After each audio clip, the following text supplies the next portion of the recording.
Hi guys, so I wanted to talk to you about something interesting I saw on question 8 of Mr. Sinton's work. So the question said, in the question you had to evaluate the limit as x approaches 0 of x ln x squared.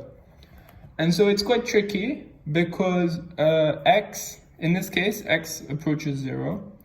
And ln x approaches minus infinity, so ln x squared approaches infinity. So it's difficult to evaluate this limit. Now, if you test numbers, you'll see that it converges towards 0. But there's actually a better way, a very formal way to find the limit that works with all these kinds of questions where the limits aren't nice numbers, which is called L'Hopital's rule. So his rule says that if you have the limit as x approaches c, where c is any number, of f of x is equal to the limit as x approaches c of g of x, and if that's equal to either 0, infinity, or minus infinity, then you have the really useful property that the limit as x approaches c of f of x divided by g of x is equal to the limit as x approaches c of the derivative of f over the derivative of g. And if this limit is easy to compute, then very well. And if this limit is you still can't compute it because it's one of these, then you can keep going. This is equal to the limit as x approaches c of the second derivative of f over the second derivative of g. And you can keep going as long as your g's aren't always 0, because you can't divide. If the derivative of g of x is 0 on all everywhere, then obviously this isn't defined. If it's just 0 in your limit, it's fine, but if it's 0 everywhere, you can't do that. So the formal proof of this is really tricky, but there's a very easy graphical proof, which is like this. So if you take two functions, f and g. Now you know that you have this condition, the limit x approaches c of f and x approaches c of g, they're equal, which means that your functions, they meet. So either they meet at infinity or they meet at 0. So to make it nice, we'll say that they meet at 0. So you have f, say like this is f, and g, can do like this. So these are just two random functions that happen to meet at 0. And the question wants you to calculate an x coordinate c, they meet at x coordinate c, the limit as x approaches c of f of x over g of x. So if you zoom really close into this diagram on point C, you'll get something like this. It's like when you do the derivatives and you zoom in really close on the gradient. You'll have g, which will appear to be a straight line passing through C0, and f, which will also appear to be a straight line passing through C0. So this is g, and this is f. And this is really, really zoomed in. And so f over g, because these are straight lines, it's equal to, so f over g at c, it will be equal to f over g. At this point, you can say this is like delta x, because you shift it a bit from c, where it's defined. And as you make delta x smaller and smaller, f over g becomes closer and closer to your limit. This is the same as when you do your like derivatives and gradients. And so this height here, this you can say it's delta f. And this big height, it's delta G. And because these are straight lines, a delta F over delta G here is the same as delta F over delta G here. So if this was delta F and this bit is delta G, they would be the same because they're two straight lines.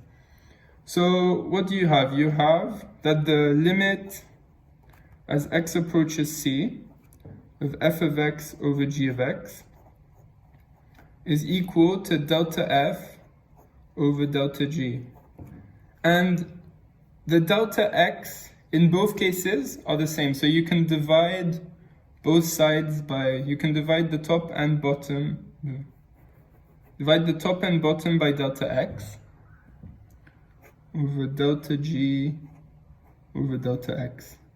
And so delta f over delta x, that's just the derivative of x as, as delta x becomes smaller and smaller and smaller. So this is equal to, and this obviously is only true as x approaches c. So it's not true everywhere else. So it's equal to the derivative of f over the derivative of g. So this is like a informal but still quite intuitive proof of L'Hopital's rule. And so now let's see how we can apply this to the question 8 problem. So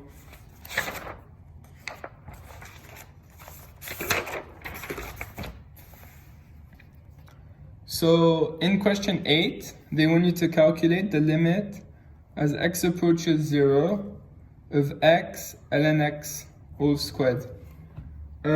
So the first thing in L'Hopital's rule is to use it. It had to be in the form limit as x approaches c, but in this case our c is 0, of f of x over g of x.